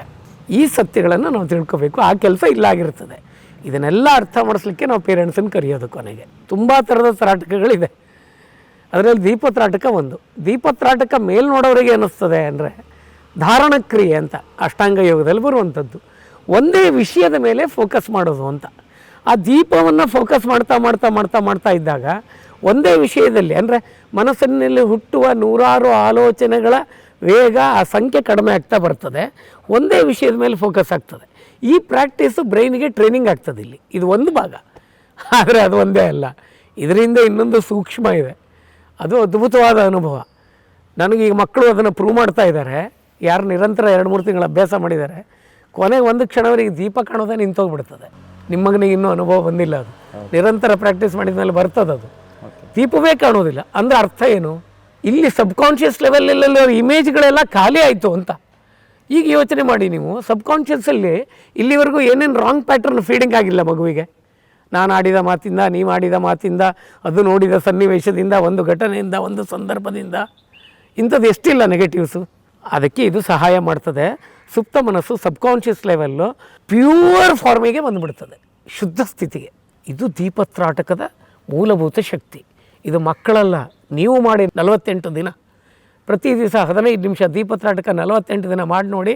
ಒಂದು ಸಂಕಲ್ಪ ಇಟ್ಕೊಂಡು ಮಾಡಿ. ನೀವು ಪರೀಕ್ಷೆ ಮಾಡಬೇಕಿದನ್ನು. ನೀವೀಗ ಒಂದು ಸಂಕಲ್ಪ ಇಟ್ಕೊಂಡು ಮಾಡಿ, 40 ಇಂಥದ್ದಾಗಬೇಕು ನನಗೊಂದು ಅಂಥೇಳಿ. ಯಾಕೆಂದರೆ ಇದೆಲ್ಲದೂ ಕೂಡ ಮತ್ತೆ ಮೆದುಳು ಮನಸ್ಸಿಗೆ ಸಂಬಂಧಪಡೋ ವಿಷಯ. ಇದು ನಮ್ಮ ಋಷಿಮುನಿಗಳು ಮೆದುಳು ಮನಸ್ಸಿನ ರಚನೆ ಹೇಗೆ ಕೆಲಸ ಮಾಡ್ತದೆ ಅಂತ ತಿಳ್ಕೊಂಡು ಅದಕ್ಕೆ ಯಾವ ರಚನೆ, ಯಾವ ಪ್ರಾಕ್ಟೀಸ್ ಕೊಡಬೇಕು ಅಂತ ಚೆನ್ನಾಗಿ ತಿಳ್ಕೊಂಡಿದ್ರು. ಅದಕ್ಕೆ ಇದು ಗುರುಕುಲ ವಿದ್ಯೆ. ಇದು ಅವರು ಆಶ್ರಮಕ್ಕೆ ಹೋದ ಕೂಡಲೇ ಮೊದಲು ಮಾಡ್ತಾ ಇದ್ದಿದ್ದು ಇದೇ ಕೆಲಸ. ಮನೋಭೂಮಿಕೆಯನ್ನು ರೆಡಿ ಮಾಡ್ತಿದ್ರು ಅವರು. ಅದಕ್ಕೆ ಪೂರಕವಾದ ಚಟುವಟಿಕೆ ಕೊಡ್ತಿದ್ರು. ನೀವು ದೀಪತ್ರಾಟಕ ಮಾಡಿ 48 ದಿವಸಗಳಲ್ಲಿ ನೀವು ಅಂದ್ಕೊಂಡಿರೋ ಸಂಕಲ್ಪ ಈಡೇರುವ ಎಲ್ಲ ಸೂಚನೆಗಳು ಸಿಗ್ತದೆ. ಅಟ್ಲೀಸ್ಟ್ ನಿಮ್ಗೆ ಒಳಗಡೆ ಒಂದು ಇಲ್ಲ ಏನೋ ಆಗೋದಿದೆ ಒಂದು ಸೂಚನೆ ಏನಾದ್ರು ಸಿಗ್ತದೆ. ಅಲ್ಲಿಂದ 90 ದಿವಸದಲ್ಲಿ ಪಕ್ಕಾ ನೀವು ಅಂದ್ಕೊಂಡಿರೋ ಕೆಲಸ 10%ನಿಂದ ಸ್ಟಾರ್ಟ್ ಆಗಲಿಕ್ಕೆ ಶುರುವಾಗ್ತದೆ. 1 ವರ್ಷದಲ್ಲಿ ನೀವು ಅಂದ್ಕೊಂಡಿದ್ದೆಲ್ಲ ಸಿಗ್ತದೆ. ನಾನು ಯಾವ್ಯಾವ ಉತ್ಪ್ರೇಕ್ಷೆ ಅಲ್ಲ, ಕೆಲವು ಪೇರೆಂಟ್ಸ್ಗಳಿಗೆ ನಾವು ಹೇಳಿರ್ತೀವಿ ಈ ಪ್ರಯೋಗ, ನಿಮ್ಮ ಮಕ್ಕಳಿಗೆ ಏನು ಕಲಿಸ್ತೀವೋ ಎಲ್ಲ ನೀವು ಕೂತ್ಕೊಂಡು ಮಾಡಿ ಅಂತ ಹೇಳ್ತೀವಿ. ಮಾಡಿಕೊಂಡ ಪೇರೆಂಟ್ಸ್ ಇದ್ದಾರೆ ನಮ್ಮಲ್ಲಿ. ಈಗ ನಿಮ್ಮ ಮಗನನ್ನು ನೀವು ಕರೆದುಕೊಂಡು ಬಂದ್ರಿ, ಜೊತೆಗೆ ಕೆಲವು ಸಮಯಗಳ ಕಾಲ ನೀವು ನಿಮ್ಮ ಮಗನಿಗೆ ಕೊಡುವ ಶಿಕ್ಷಣವನ್ನು ಅಬ್ಸರ್ವ್ ಮಾಡಿದ್ರಿ. ಈಗ ನಿಮ್ಮ ಈ ವಿದ್ಯೆ ನಾನು ಕೊಡ್ತಿರುವಾಗ ಏನು ಹೊಸದು ಸಿಗ್ತಾ ಇದೆ ಅಂತ ನಿಮಗೆ ಅನ್ನಿಸ್ತು ಅನ್ನೋದು ಒಂದು ವಿಷಯ. ಎರಡನೇದು ನಿಮ್ಮ ಮಗುವಿನಲ್ಲಿ ಏನು ಪರಿವರ್ತನೆಗಳು ಬಂತು ಅನ್ನೋದು 2 ವಿಷಯ. ಇದನ್ನು ನೀವೀಗ ಪೇರೆಂಟಾಗಿ ನನಗೆ ಹೇಳಬೇಕು. ನಾನು ಕೂಡ ನನ್ನ ಮಗನನ್ನು ಇಲ್ಲಿಗೆ ಹಾಕಿದ್ದೇನೆ. ಬೇರೆಯವರಿಗೆ ನಾವು ತೋರಿಸೋದು ಮಾತ್ರ ಅಲ್ಲ, ವಿಡಿಯೋ ಮೂಲಕ ನಾವು ಕೂಡ ಒಳ್ಳೆಯದನ್ನು ಹೇಳುವಂಥ ಕೆಲಸವನ್ನು ಮಾಡಬೇಕಾಗುತ್ತೆ. ನನ್ನ ಮಗನಿಗೆ ಲಾಸ್ಟ್ ಮೂಮೆಂಟಲ್ಲಿ ನಾನು ಇದನ್ನು ಬಂದಾಗ ತೋರಿಸಿದ್ದು ಇವರಿಗೆ ಸರ್ ಜೊತೆ. ಕೆಲವೊಂದು ಕಡೆಯಲ್ಲಿ ಅವನು ಕಾನ್ಸಂಟ್ರೇಷನ್ನು ವೀಕ್ ಆಗಿತ್ತು ಮಗನಿಗೆ, ಮತ್ತು ಫೋಕಸ್ಸು ಇರಲಿಲ್ಲ. ಶಾಲೆಯಲ್ಲೂ ಕೂಡ ಫೋಕಸ್ ಮಾಡ್ತಿರಲಿಲ್ಲ. ಈಗೀಗ ಕೊನೆಯ ಹಂತದಲ್ಲಿ ಈಗೀಗ ಈ ವರ್ಷದ ಎಕ್ಸಾಮ್ ಮುಗಿತಾ ಬಂತು. ಬಟ್ ನಾವು ಅವನಿಗೆ ಚಾನ್ಸ್ ನೆಕ್ಸ್ಟ್ ಇಯರಿಂದ ಕೊಟ್ಟಿದ್ದೀವಿ, ಹೇಳಿದ್ದೀವಿ ಅವನ ಜೊತೆ. ಈಗ ಏನೋ ಆಯಿತು, ಆಗಿದ್ದಾಗಿದೆ. ಈಗ ಫೋಕಸ್ ಬರ್ತಾ ಇದೆ. ವಾಪಸ್ಸು ನೀನು ನಿನ್ನ ಹಂತಕ್ಕೆ ನೀನು ಬರ್ತಾ ಇದ್ದೀಯಾ ಈ ವಿದ್ಯೆಯಿಂದ. ಸಂಜೆಯ ವಿದ್ಯೆ ಆದ ನಂತರ, ಪರಿಣಾಮಕಾರಿ ಆದ ನಂತರ ಏನೋ ಅವನಲ್ಲಿ ಬದಲಾವಣೆ ಆಗಿದ್ದು 100% ನಿಜ. ಅದರಲ್ಲಿ 2 ಮಾತಿಲ್ಲ. ನಾವು ಲಾಸ್ಟು ಅವನೇ 5 ಗಂಟೆಗೆ ಹೇಳ್ತಿದ್ದ. ನನಗೆ ಆಶ್ಚರ್ಯ ಆಗ್ತಿತ್ತು. ಅವನು 8 ಗಂಟೆ ಆದರೂ ಹೇಳ್ತಿರಲಿಲ್ಲ, 5 ಗಂಟೆಗೆ ಹೇಳ್ತಿದ್ದ. ಬೆಳಿಗ್ಗೆ ಅಲ್ರಾಮ್ ಅವನೇ ಇಡ್ತಿದ್ದ, ನನ್ನ ಮೊಬೈಲಲ್ಲೇ ಅಲ್ರಾಮ್ ಆಗ್ತಿದ್ದ. ಇದರಿಂದ ಏನಾಗ್ತಿತ್ತು ಅಂತ ಹೇಳಿದರೆ, ನನಗೆ ಕೂಡ ಅವನು ಅಲ್ರಾಮ್ ಹಾಕಿ ಹೇಳುವಾಗ ನಾನು ಹೇಳದಿದ್ದರೆ ಸರಿಯಲ್ಲ. ನಾನು ಕೂಡ ಅವನೊಟ್ಟಿಗೆ ಹೇಳ್ತಾ ಇದ್ದೆ. ಅವನೊಟ್ಟಿಗೆ ಎದ್ದು ಒಂದಷ್ಟು ಅವನು ದೀಪ ಕರ್ತಾಟಕ ಮತ್ತು ಉಸಿರನ್ನು ಏರಿಳಿತವನ್ನು ತಗೊಳ್ಳುವಂಥದ್ದು, ಕಣ್ಣಿಗೆ ಬಟ್ಟೆ ಕಟ್ಟಿಕೊಳ್ಳುವಂಥದ್ದು, ಅವನು ಬರೆಯುವಂಥದ್ದು, ಇದನ್ನೆಲ್ಲ ಮಾಡ್ತಾಯಿದ್ದ ಬೆಳಿಗ್ಗೆ. ಎಲ್ಲೋ ಒಂದು ಕಡೆಯಲ್ಲಿ ಅನಿಸಿತ್ತು, ಈ ವಿದ್ಯೆ ಸಿಕ್ಕಿದ್ದು ತುಂಬ ಪುಣ್ಯ ನಮಗೆ ಅಂತ ಅನ್ನಿಸ್ತು. ಎಲ್ರಿಗೂ ಇದು ನಾನು ಹೇಳೋದು, ಹೆಚ್ಚಿನವರು ಇದನ್ನು ಬಳಸ್ಕೊಳ್ಬೇಕು ಅಂತ ನನ್ನ ಒಂದು ಅನಿಸಿಕೆ ವೈಯಕ್ತಿಕವಾಗಿ. ನಾನು ಅವನು ಸೈಕಲ್ ಕೂಡ ಓಡಿಸ್ತಾನೆ ಈಗ, ಕಣ್ಣಿಗೆ ಬಟ್ಟೆ ಕಟ್ಟಿ. ಅವನು ಎಲ್ಲ ಕೆಲಸ ಮಾಡ್ತಾನೆ ಕಣ್ಣಿಗೆ ಬಟ್ಟೆ ಕಟ್ಟಿ. ಅವನಿಗೆ ಕೆಲವೊಂದು ಅಬ್ಸರ್ವೇಷನ್ನು ಮುಂಚೆ ಆಗುವಂಥದ್ದು ಕೂಡ ಕೆಲವೊಂದೊಂದು ಚೂರು ಗೊತ್ತಾಗ್ತದೆ ಅವನಿಗೆ, ಇಂಥದ್ದು ಆಗ್ಬೋದು ಅಂತ. ಅದನ್ನು ಕೂಡ ಸೂಕ್ತ ಸಮಯದಲ್ಲಿ ನಮಗೆ ಒಂದು ಸ್ವಲ್ಪ ಹಿಂಟ್ಸ್ ಕೊಡ್ಲಿಕ್ಕೆ ಉಂಟು ಅವನೇ. ಅದನ್ನೆಲ್ಲ ನಾವು ಅಬ್ಸರ್ವೇಷನನ್ನು ಮಾಡಿದ್ದೇವೆ. ಹಾಗಾಗಿ ನಾನು ಹೇಳೋದೇನು ಅಂತ ಹೇಳಿದರೆ, ಎಲ್ಲ ಪೇರೆಂಟ್ಸಿಗೆ ನಾನು ಹೇಳುವಂಥದ್ದು, ಸುಳ್ಯದಲ್ಲಿ ಒಂದು ಒಳ್ಳೆಯ ಅವಕಾಶ ಇದೆ, ನಿಮಗೆ ಇದನ್ನು ಯೂಸ್ ಮಾಡ್ಕೊಳ್ಳಿ. ಯಾಕಂದರೆ ಕೊನೆಯ ನಮ್ಮ ಅಕಾಡೆಮಿಕ್ ಇಯರ್ ಸ್ಟಾರ್ಟ್ ಆಗುವ ಹಂತದಲ್ಲಿ ಮಕ್ಕಳಿಗೆ ಇದನ್ನು ಕೊಡಿ. ಅಂದರೆ ನಾವು ಲಾಸ್ಟ್ ಈಗ ಬರೋ ವರ್ಷ ಅಕಾಡೆಮಿಕ್ ಇಯರ್ ಸ್ಟಾರ್ಟ್ ಆಗ್ತದೆ. ಈಗೆಲ್ಲ ರಜೆಯಲ್ಲಿ ಇರ್ತಾರೆ ಮಕ್ಕಳು. ಎಕ್ಸಾಮ್ ಸ್ಟಾರ್ಟ್ ಆಗಿ ಮುಗಿದ ಕೂಡಲೇ ಮಕ್ಕಳು ರಜೆಯಲ್ಲಿ ಇರ್ತಾರೆ. ಓಕೆ, ರಜೆ ಕೂಡ ಇಂಪಾರ್ಟೆಂಟ್. ಅದ್ರ ಜೊತೆಗೆ ರಜೆ ಜೊತೆಗೆ ನಿಮ್ಮದೊಂದು ಅದೊಂದು ಕ್ಲಾಸ್ ಅಂತ ಅನಿಸೋದೇ ಇಲ್ಲ. ಮಕ್ಕಳೆಲ್ಲ ಅಷ್ಟೊಂದು ಎಂಜಾಯ್ ಮಾಡ್ತಾ ಇರ್ತಾರೆ, ಬಂದು ಗಮ್ಮತ್ತು. ನನ್ನ ಮಗನು ಅವನು ಹೇಳೋದು, ಪಾಪ ನಿಮ್ಮನ್ನು ನೋಡ್ಲಿಕ್ಕೆ ಕಾಯ್ತಾ ಇರ್ತಾನೆ. ಅಂದರೆ ಅದು ಎಷ್ಟು ಇಷ್ಟ ಆಗಿ. ನಾನು ಈಗ ಹೇಳಿದೆ ಅವನಿಗೆ, ಎಕ್ಸಾಮ್ ಮಾರೆ ಸ್ವಲ್ಪ ಓದ್ತಾ ಇರು, ನಾಳೆ ಕ್ಲಾಸ್ ಸ್ಟಾರ್ಟ್ ಆಗುವಾಗ ನಾನು ಸರ್ನ ಮೀಟ್ ಮಾಡಿಸ್ತೇನೆ, ಈಗ ಅವ್ರು ಜಸ್ಟ್ ಒಂದು ಇಂಟರ್ವ್ಯೂಗೆ ಬಂದಿದ್ದಾರೆ ಅಂತ ನಾನು ಅವನಿಗೆ ಹೇಳಿ ಸಮಾಧಾನ ಮಾಡಿಬಿಟ್ಟು ಬಂದಿದ್ದೀನಿ. ಹಾಗೇ ಮಕ್ಕಳು ನಿಮ್ಮನ್ನು ಪ್ರೀತಿಸೋದ್ರ ಜೊತೆಗೆ ಏನೋ ಒಂಥರ ಅಲ್ಲಿ ಕಲಿಕೆ ಅವರ ಮೆಮೊರಿ ವೃದ್ಧಿಯನ್ನು ಮಾಡ್ಕೊಳ್ತಾರೆ ಅಂತ. ಅಂದರೆ ಪೋಷಕರು ನೀವು ದಯವಿಟ್ಟು ಗಮನ ಕೊಡಿ, ಒಳ್ಳೆಯ ಒಂದು ಅವಕಾಶ ಸುಳ್ಯದ ಜನರಿಗಿದೆ. ಹಾಗೆಯೇ ಇವರು ರಾಜ್ಯದ ಬೇರೆ ಬೇರೆ ಕಡೆ ಕ್ಲಾಸ್ಗಳನ್ನು ಮಾಡ್ತಾರೆ. ಈಗಾಗಲೇ ಪುತ್ತೂರು ನಮ್ಮ ದಕ್ಷಿಣ ಕನ್ನಡ ಭಾಗದ ತುಂಬ ಕಡೆ ಕ್ಲಾಸ್ಗಳನ್ನು ಮಾಡಿದ್ದಾರೆ. ಈಗ ಬೆಂಗಳೂರು ಕಡೆ, ಮೈಸೂರು ಕಡೆ, ಅರಸೀಕೆರೆ, ದಾವಣಗೆರೆ ಎಲ್ಲ ಕಡೆ ಕ್ಲಾಸ್ಗಳನ್ನು ಮಾಡ್ತಾ ಇದ್ದಾರೆ. ಹೆಚ್ಚು ಜನರಿಗೆ ತಲುಪಬೇಕು ಅನ್ನೋಂಥ ಉದ್ದೇಶದಿಂದ ಇದನ್ನು ಮಾಡಿದ್ದೀವಿ. ಸುಳ್ಯದಲ್ಲಿರುವ ಅಷ್ಟು ಪೋಷಕರು ನಾನು ಹೇಳ್ತದ್ದು, ನೀವೆಲ್ಲರೂ ಕೂಡ ಇದಕ್ಕೊಂದು ನೋಂದಣಿಯನ್ನು ಮಾಡ್ಕೊಳ್ಳಿ. ಒಂದು ಯೋಚನೆ ಮಾಡ್ತೇವೆ ಸರ್ ಲೈಫಲ್ಲಿ ನಮ್ಮ ಮಕ್ಳು ಹಿಂಗಿರಬೇಕು ಅಂತೇಳಿ, ಆದರೆ ಅದು ಆಗ್ತಾನೇ ಇರೋದಿಲ್ಲ. ಪೋಷಕರಿಗೆ ಒದ್ದಾಡ್ತಿರ್ತಾರೆ ಅಲ್ಲೇ ಸುರುಳಿ ಸುತ್ಕೊಂಡು. ಅದ್ರ ಬದಲು ಅದರಿಂದ ಹೊರಗೆ ಬಂದು ಒಮ್ಮೆ ನಿಮ್ಮನ್ನು ಭೇಟಿಯಾದ ನಂತರ ಬಹುತೇಕರ ಗೊಂದಲಗಳು, ಸಮಸ್ಯೆಗಳು ಕಡಿಮೆ ಆಗ್ತದೆ, ಮುಂದೆ ಅದು ಬರೋದಿಲ್ಲ. ಅವರೇ ಹೇಳ್ತಾರೆ ಮತ್ತೆ ಬಂದು ಅಂತ. ಈಗ ನಾವು ಎಕ್ಸಾಂಪಲ್ಸ್ ಅಲ್ವಾ, ಈಗ ನಾನು ನನ್ನ ಮಗನ ಎಕ್ಸಾಂಪಲ್ ಇಟ್ಟು ಹೇಳೋದು, ಅಥವಾ ಬೇರೆಯವರು ಹೇಳಿದ್ದನ್ನು ನಾನು ಹೇಳೋದಲ್ಲ. ನನಗೆ ನನ್ನ ಮಗನ ಎಕ್ಸಾಂಪಲ್ ಇಟ್ಕೊಂಡು ನಾನು ಹೇಳ್ತಾ ಇದ್ದೇನೆ. ಎಲ್ಲ ಬರಲಿ ಅಂತ ನಾನು ಹೇಳ್ತಿದ್ದೇನೆ. ಇದು ನನ್ನ ಅಭಿಪ್ರಾಯ ವೈಯಕ್ತಿಕವಾಗಿ. ನೀವು ಈಗ ಕೇಳಿದ್ದಕ್ಕೆ ನಾನು ಹೇಳಿದ್ದೀನಿ. ಸರಿ ಇದೆ. ಯಾಕೆ ನಿಮಗೆ ಕೇಳಿದೆ ಅಂತಲೂ ಹೇಳ್ತೀನಿ ನಾನು. ಒಂದು ಮಗುವಿನ ಬೆಳವಣಿಗೆಯಲ್ಲಿ ಪೋಷಕರು, ಶಿಕ್ಷಣ ಸಂಸ್ಥೆ, ಶಿಕ್ಷಕರು ಮತ್ತು ಗುರುಗಳು, ಈ 3 ಜನರ ಪಾತ್ರ ಇರ್ತದೆ. ಎಲ್ಲರಿಗೂ ಆ ಮಗುವಿಗೆ ಏನು ಬೇಕು ಅಂತ ಅರ್ಥ ಆಗಿಬಿಟ್ರೆ ಮಗುವಿನ ಬೆಳವಣಿಗೆ ತುಂಬ ಸುಲಭ ಆಗ್ತದೆ ಒಂದು, ಮತ್ತು ನನ್ನ ಕೆಲಸ ಸುಲಭ ಆಗ್ತದೆ ಅಂತ ಅಲ್ವಾ. ಈಗ ನಿಮಗೆ ಅನುಭವಕ್ಕೆ ಬಂದದ್ರಿಂದ ಎಷ್ಟೋ ವಿಷಯಗಳಲ್ಲಿ ಹೌದು ಇಂಥದ್ದೆಲ್ಲ ನಮ್ಮ ಋಷಿ ವಿದ್ಯೆಗಳಲ್ಲಿ ಇತ್ತಲ್ಲ, ನಮಗೆ ಸಿಗದೇ ಇದ್ದದಕ್ಕೆ ನಾವು ತುಂಬ ಅವಕಾಶಗಳಿಂದ ವಂಚಿತರಾದವ ಅನ್ನೋ ಭಾವ ನಿಮಗೂ ಬಂದಿದೆಯಲ್ಲ ಈಗ ಅಲ್ವಾ. ಸೊ ಅದಕ್ಕೆ ಆ ಥರದ ಮಹತ್ತರವಾದ ವಿದ್ಯೆಗಳು ಇತ್ತು ತುಂಬ. ಅದನ್ನೆಲ್ಲ ಪುನರ್ ತಗೊಂಡು ಬಂದು ನಾವು ಬೆಳಕಿಗೆ ಬಂದರೆ ಅಷ್ಟು ಅಭಿವೃದ್ಧಿ ಆಗ್ತದೆ ಮಕ್ಕಳ ಬೆಳವಣಿಗೆ ಸಹ. ದೇಶನೇ ಹೌದು, ಋಷಿ ಪಾರಂಪರಿಕ ಹಿನ್ನೆಲೆ ಇರುವಂಥದ್ದು. ಹೌದು. ಮತ್ತೆ ಹಾಗಾಗಿ ನಮ್ಮ ಭಾರತದಲ್ಲಿ ನಾವು ಹುಟ್ಟಿದ ಭಾರತೀಯರು ಅತ್ಯಂತ ಹೆಮ್ಮೆ ಪಡ್ತಾರೆ. ಖಂಡಿತ ಹೆಮ್ಮೆ ಪಡಲೇಬೇಕು. ಅಂಥ ಸನ್ನಿವೇಶದಲ್ಲಿ ನಮ್ಮ ಮಕ್ಕಳಿಗೆ ಈಗಿನ ಶಿಕ್ಷಣದ, ಆಧುನಿಕ ಶಿಕ್ಷಣದ ಜೊತೆಗೆ ಅವರಿಗೆ ಒಂದು ಇಂಥ ಶಿಕ್ಷಣದ ಅಗತ್ಯತೆ ತುಂಬ ಅವಶ್ಯಕತೆ ಇದೆ ಅಂತ ನನಗೂ ಅನಿಸಿದೆ. ಅದೇ ಕಾರಣಕ್ಕೆ ಕೂಡ ನಾನು ಏನು ಇದು ಸಿಕ್ಕಾಪಟ್ಟೆ ನಾವು ಫೀಸ್ ಕಟ್ಟೋದು, ಮಕ್ಕಳ ಅಲ್ಲಿ ಬರ್ಸೋದು, ಓದಿಸೋದು ಇದೇ ನಡೀತಾ ಇರ್ತದೆ. ಸ್ವಲ್ಪ ಅವರಿಗೆ ಈ ಥರದ ಶಿಕ್ಷಣ ಸಿಕ್ಕಿದ್ರೆ ಅವರ ಮೆಮೊರಿ ಇಂಪ್ರೂವ್ ಮಾಡಲಿಕ್ಕೆ ಸಾಧ್ಯ ಆಗುತ್ತೆ. ರಜೆ ಬಗ್ಗೆ ನೀವು ಹೇಳಿದ್ರಿ. ಮಕ್ಕಳಿಗೆ ರಜೆ ಅನ್ನೋದು ಇರೋದು, ಈಗ ಬ್ರೈನ್ ಏನು ಮಾಡ್ತದೆ ಅಂತಂದರೆ 3/4 ಗಂಟೆ ಒಂದು ವಿಷಯದಲ್ಲಿ ತೊಡಗಿಸ್ಕೊಂಡ್ಮೇಲೆ it needs a break. Brain ಸಹಜವಾಗಿ ಕೇಳ್ತದದು. ಸೊ ಹಾಗಿದ್ದಾಗ 10 ತಿಂಗಳ ಕಲಿಕೆ ನಂತರ ಅದಕ್ಕೆ ಬ್ರೇಕ್ ಬೇಡವಾ, ಅದಕ್ಕಾಗಿ ರಜೆ ಕೊಡೋದು. ಆದರೆ ಆ ರಜೆಯಲ್ಲೂ ಕೂಡ ಪ್ರತಿಯೊಂದರಲ್ಲೂ ನಾವು ಕಲಿತಾನೆ ಇರ್ತೀವಿ. ಪ್ರತಿ ಆ್ಯಕ್ಟಿವಿಟೀಸಲ್ಲೂ ನಮ್ಮ ಕಲಿಕೆ ನಡೀತಿರ್ತದೆ ಮನುಷ್ಯಂದು ನಿರಂತರವಾಗಿ. ಅಲ್ಲಿ ರಜೆಯನ್ನು ಅನುಭವಿಸ್ತಾನೆ ಇದರೊಟ್ಟಿಗೆ ಕನೆಕ್ಟ್ ಆಗೋ ಹಾಗೆ ನಾವು ಮಾಡಿದಾಗ ಮಗುವಿಗೆ ಮುಂದೆ 10 ತಿಂಗಳ ಕಲಿಕೆಗೆ ಬೇಕಾದಂಥ ಸಾಮರ್ಥ್ಯಗಳು ಡೆವಲಪ್ ಆಗ್ತದೆ. ಮತ್ತು ಈ ರಜೆಯನ್ನು ಮಗು ಸಮರ್ಥವಾಗಿ ಖುಷಿಯಾಗಿ ಅನುಭವಿಸ್ತದೆ. ಅಂದರೆ ಬಲಮೆದುಳು, ಆ ಕ್ರಿಯೇಟಿವ್ ಮೈಂಡ್ ಇದೆಯಲ್ಲ, ಅದು ಬಲ ಆಗ್ತಾ ಬರ್ತದೆ ಇಲ್ಲಿ. ಅದು ಡೆಡ್ ಆಗಲಿಕ್ಕೆ 10 ತಿಂಗಳು ಕೆಲಸ ಮಾಡಿದರೆ ಆ್ಯಕ್ಟಿವ್ ಮಾಡಲಿಕ್ಕೆ ಈ 2 ತಿಂಗಳು ಕೆಲಸ ಮಾಡ್ತದೆ ರಜಾ ಅವಧಿ. ಅದಕ್ಕಾಗಿ ಸಮ್ಮರ್ ಕ್ಯಾಂಪ್ಗಳು ಮಕ್ಕಳಿಗೆ ತುಂಬ ಹೆಲ್ಪ್ ಮಾಡ್ತಾ ಇದ್ದಾವೆ ಇತ್ತೀಚೆಗೆ. ಅದರಲ್ಲಿ ಎರಡನೇ ಮಾತಾ ಇಲ್ಲ. ಅವನ ಆಟ ಕಲೀಲಿ, ಚಿತ್ರಕಲೆ ಕಲೀಲಿ, ಸಂಗೀತ ಕಲೀಲಿ, ಇದೆಲ್ಲ ಮೆದುಳಿನ ಭಾಗವನ್ನು ಶಕ್ತಿಯುತ ಮಾಡುವಂಥದ್ದೇ. ಆದರೆ ಒಂದು ವಿಷಯ ಇದೆ, ಇದೆಲ್ಲದಕ್ಕೂ ಮನೋಭಾವಕ್ಕೆ ಮೊದಲು ರೆಡಿ ಆಗಬೇಕಲ್ಲ, ಅದು ಸಂಜೆ ವಿದ್ಯೆಯಲ್ಲಾಗ್ತದೆ. ಹೇಗೆ ಸುಳ್ಯದಲ್ಲಿ ನಾವು ಹೇಗೆ ಈ ಒಂದು ಇದನ್ನು ಕೂಡ್ಕೊಳ್ಳೋದು, ಇವ್ರನ್ನ ಹೇಗೆ ಭೇಟಿಯಾಗೋದು ಅನ್ನುವಂಥದ್ದು ತುಂಬ ಜನರಿಗೆ ಈಗ ಕುತೂಹಲ ಬಂದಿರ್ತದೆ. ಪೇರೆಂಟ್ಸ್ಗಳಿಗೆ ನಮ್ಮ ಮಕ್ಕಳನ್ನ ನೆಕ್ಸ್ಟ್ ಅಕಾಡೆಮಿಕ್ ಇಯರ್ಲಿ ತುಂಬ ಸ್ಟ್ರಾಂಗ್ ಮಾಡಬೇಕು.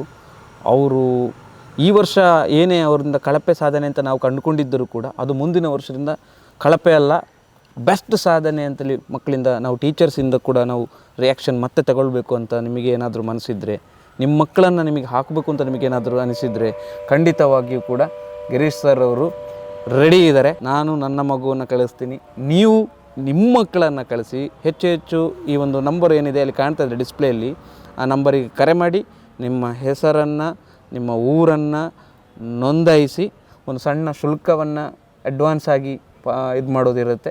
ಅದಾದ ನಂತರ ನೀವು ಖಂಡಿತವಾಗಿಯೂ ಕೂಡ ಅಲ್ಲಿಗೆ ಜಾಯ್ನ್ ಆಗ್ಬೋದು. ಸರ್ರನ್ನು ಮೀಟ್ ಆಗೋದು ಮಾತ್ರ ಅಲ್ಲ, ಅವ್ರ ಜೊತೆಗೆ ನಿಮ್ಮ ಮಕ್ಕಳ ಎಲ್ಲ ಸಮಸ್ಯೆಗಳ ಬಗ್ಗೆ ಅವರು ಇದುವರೆಗೆ ಸರ್ ಹೇಳಿದಾಗೆ ಸಮಾಜದಲ್ಲಿ ಬೇರೆ ಬೇರೆ ಥಾಟ್ಸಿಂದ ಮಕ್ಕಳು ಕೇಳಿ ಆಚೆಯಿಂದ ಈಚೆಂದೆಲ್ಲ ಕೇಳಿ ನೆಗೆಟಿವನ್ನು ಬಳಸ್ಕೊಂಡಿರ್ತಾರೆ. ಅದೆಲ್ಲವನ್ನು ಅವ್ರ ಜೊತೆ ವಿವರಿಸಿ, ಶಾಲೆಯಲ್ಲಿ ಏನಾಗಿತ್ತು ಅನ್ನೋದನ್ನು ಅವ್ರ ಜೊತೆ ಹೇಳ್ಕೊಳ್ಳಿ. ನಾನು ಹೋದಲ್ಲೆಲ್ಲ ಹೇಳ್ತಿರ್ತೀನಿ, ಈ ನ್ಯೂಸ್ ಔಟ್ ಅನ್ನೋದು ಎಲ್ಲೋ ಒಂದು ಮೂಲೆಯಲ್ಲಿ ಕೂತ್ಕೊಂಡು ಇಡೀ ಕರ್ನಾಟಕವನ್ನು ರೂಲ್ ಮಾಡೋ ಮಟ್ಟಕ್ಕೆ ಬೆಳೀತದೆ ಅಂತ ಈಗ ಎಲ್ರಿಗೂ ಪರಿಚಯ ಆಗ್ತಿದೆ. ಜನ ಅದನ್ನು ಗಮನಿಸ್ತಿದ್ದಾರೆ. ಒಂದು ದಿವಸ ಅದು ರೂಲು ಮಾಡ್ತದೆ, ಆ ದಿನವೂ ಹತ್ರ ಬರ್ತದೆ. ಈ ಸಹಯೋಗ ನನ್ನ ಜೊತೆ ಸೇರಿಕೊಂಡು ನೀವು ಶುರು ಮಾಡ್ಕೊಳ್ತಿದ್ರಿ. ಅದಕ್ಕಾಗಿ ನಿಮ್ಮ ಚಾನಲ್ಗೆ, ನಿಮಗೆ, ಈ ನೇತೃತ್ವ ವಹಿಸಿದವರಿಗೆ, ನಿಮ್ಮ ತಂಡಕ್ಕೆ ನಾನು ತುಂಬ ಆಭಾರಿಯಾಗಿ ಕೃತಜ್ಞತನಾಗಿದ್ದೇನೆ. Thank you. ಇವರು ತುಂಬ ಒಳ್ಳೆಯ ಮಾತುಗಳನ್ನು ಹೇಳಿದರು. ಮಕ್ಕಳನ್ನು ನಾವು ಯಾವ ಥರ ಮುಂದಿನ ಪೀಳಿಗೆಗೆ ಕೊಡಬೇಕು, ಯಾವ ಥರ ರೆಡಿ ಮಾಡಬೇಕು ಅನ್ನುವಂಥದ್ದು, ಶಿಕ್ಷಣದ ಬಗ್ಗೆ ಬಹಳ ಸೂಕ್ಷ್ಮವಾದಂಥ ವಿಚಾರವನ್ನು ಕೂಡ ಹೇಳಿದರು. ನಾವೆಲ್ಲರೂ ಕೂಡ ಇದನ್ನು ಅರ್ಥ ಮಾಡಿಕೊಳ್ಬೇಕಾಗಿದೆ. ಹಾಗಾಗಿ ಕೆಳಗೆ ಕಾಣ್ತಿರುವಂತಹ ನಂಬರಿಗೆ ನೀವು ಕರೆ ಮಾಡಿ ನಿಮ್ಮ ಹೆಸರನ್ನು ನೋಂದಾಯಿಸಿ. ಸಂಜಯ್ ವಿದ್ಯೆಯ ಬಗ್ಗೆ ಗಿರೀಶ್ ಸರ್ ಅವರು ಇಷ್ಟೊಂದು ಮಾಹಿತಿಯನ್ನು ಕೊಟ್ಟರು. ಪೋಷಕರು ಇದುವರೆಗೆ ಮಕ್ಕಳನ್ನು ಸೇರಿಸಿದವರು ಎಷ್ಟು ಚೆನ್ನಾಗಿ ಮಾತಾಡಿದ್ದಾರೆ, ಇದ್ರ ಬಗ್ಗೆ ಏನೆಲ್ಲ ಅಭಿಪ್ರಾಯಗಳನ್ನು ಹಂಚ್ಕೊಂಡಿದ್ದಾರೆ, ಎಷ್ಟು ಜನ ಪೇರೆಂಟ್ಸ್ಗಳಿದ್ದಾರೆ, ಪ್ರತಿಯೊಂದನ್ನು ಅವ್ರ ಮಾತುಗಳಲ್ಲಿ ಕೇಳೋಣ. ಮೇಡಮ್ ನಮಸ್ತೆ. ನಮಸ್ತೆ. ನಿಮ್ಮ ಹೆಸರು? ಪ್ರಜ್ಞಾನ್. ಏನು ಕೆಲಸ ಮಾಡ್ತಾ ಇದ್ದೀರಿ? ನಾನು KVH ಇಂಜಿನಿಯರಿಂಗ್ ಕಾಲೇಜಲ್ಲಿ ಲೆಕ್ಚರರ್ ಆಗಿದ್ದೆ. ಈಗ ನಿಮ್ಮ ಮಗುವನ್ನು ನೀವು ಸೇರಿಸಿದಿರಿ. ಇಲ್ಲಿಗೆ ಸೇರಿದ ನಂತರ ನಿಮ್ಮ ಮಗುವಿನ ಪರ್ಸನಾಲಿಟಿ ಡೆವಲಪ್ಮೆಂಟ್ ಹೇಗಾಗಿದೆ? ಅವಳ ಕಾನ್ಸಂಟ್ರೇಷನ್ ಜಾಸ್ತಿ ಆಗಿದೆ, ಮತ್ತು ಯಾವುದೇ ಕೆಲಸ ಮೆಮೊರೈಸ್ ಚೆನ್ನಾಗಿ ಮಾಡ್ತಾಳೆ. ಇಲ್ದಿದ್ರು ಆ್ಯಕ್ಟಿವ್ ಆಗಿದ್ಲು, ಬಟ್ ಒಂದು ಕಡೆ ಕೂತ್ಕೊಂಡಲ್ಲಿ ಕೂರಲ್ಲ ಅವಳು, ಆ ಕಡೆ ಈ ಕಡೆ ಹೋಗೋದು. ಸೊ ಅದು ಎಲ್ಲ ಹೈಪರ್ ಆ್ಯಕ್ಟಿವ್. ತುಂಬ ಹೈಪರ್ ಆ್ಯಕ್ಟಿವ್ ಅಂತಲ್ಲ, ಬಟ್ ಸ್ಟಿಲ್ ಹಾಗೇನೆ. ಒಂದು 5 ಕ್ಲಾಸಸ್ ಆಯಿತು. ಅಂದರೆ ಫಸ್ಟ್ ಕ್ಲಾಸ್ ಅಡ್ಕಾರಲ್ಲಿ ಕಳಿಸಿದ್ದು ನಾನು ಅವಳನ್ನು. ಮತ್ತು ಪ್ರತಿ ಸತಿ ಪ್ರಾಕ್ಟೀಸಿಗೆ ಅಂತ ಹೇಳಿ ಇಲ್ಲಿ ಕರ್ಕೊಂಡು ಬರ್ತೇನೆ. ಅಂದರೆ ಎಲ್ಲಿ ಕ್ಲಾಸ್ ಮಾಡ್ತಾರೆ ಅಲ್ಲಿಗೆ ಕರ್ಕೊಂಡು ಬರೋದು. ಅವಳ ಕಾನ್ಸಂಟ್ರೇಷನ್, ಶಿಸ್ತು ಎಲ್ಲ ಜಾಸ್ತಿ ಆಗಿದೆ. ಮತ್ತು ನಾನು ನಿಜವಾಗ್ಲೂ ಕಳಿಸಿದ್ದು ಏನಕ್ಕೆ ಅಂತ ಹೇಳಿದರೆ ಅದೇ ಅವಳ ಏಕಾಗ್ರತೆ ಜಾಸ್ತಿ ಆಗಲಿ, ಮತ್ತು ಎಲ್ಲ ವಿದ್ಯೆಗಳನ್ನು ಚೆನ್ನಾಗಿ ಕಲ್ತ್ಕೊಳ್ಳಿ ಅಂತ ಹೇಳಿ. ಹಾಗೆ ಅದು ಅವಳ ಮನೋವಿಕಾಸ ಆಗಲಿ. ಟೋಟಲಿ ನಮ್ಮ ಇಂಡಿಯಾಗೆ, ನಮ್ಮ ಭಾರತಕ್ಕೆ ಬೇಕಾದದ್ದೇ ಅದನ್ನು ಪ್ರಾಚೀನ ವಿದ್ಯೆಗಳನ್ನು ಕಲಿತು ಬೆಳೆಸ್ಕೊಂಡು ಹೋಗಲಿ ಅಂತ ಹೇಳಿ. ನನ್ನ ಹೆಸರು ಪ್ರೇಮ ಅಂತೇಳಿ. ನಾನು 2 ಮಕ್ಕಳನ್ನು ಸೇರಿಸಿದ್ದೇನೆ. ದೊಡ್ಡವಳು 5ನೇ ಕ್ಲಾಸ್, ಸಣ್ಣವಳು 4ನೇ ಕ್ಲಾಸ್, ಇಬ್ಬರನ್ನು ಸೇರಿಸಿದ್ದೇನೆ. ನನ್ನ ಸಣ್ಣ ಮಗಳು ಸಾಧಾರಣ ಕೂತ್ಕೊಳ್ಳೋದಿಲ್ಲ, ಅವಳು ತುಂಬ ಆ್ಯಕ್ಟಿವ್. ಇವಾಗ ಸಾಧಾರಣ ಓದುವುದರಲ್ಲೆಲ್ಲ ಅವಳೇ ಆಸಕ್ತಿ ತೋರಿಸ್ತಾ ಇದ್ದಾಳೆ. ಅಂದರೆ 15 ದಿನ ಆದಷ್ಟೇ.